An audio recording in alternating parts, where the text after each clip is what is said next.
Hello guys, welcome back to our channel. ఇవాళ అయితే గోంగూర పచ్చడి ఎలా చేయాలో మన ఛానల్లో చూసేద్దాం. ఫస్ట్గా అయితే ఆయిల్ వేసుకొని మనకు తెచ్చుకున్న గోంగూరకి సరిపడా రెడ్ మిర్చిని వేయించేసుకోవాలి.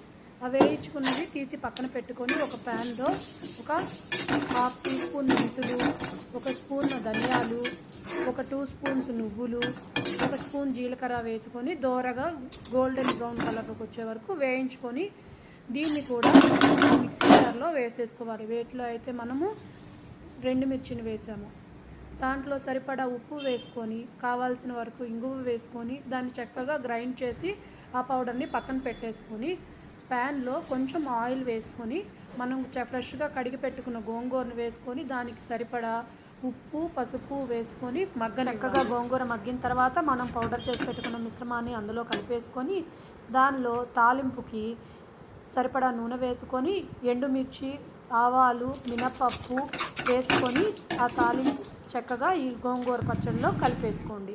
అంతే, గోంగూర పచ్చడి రెడీ అయిపోతుంది.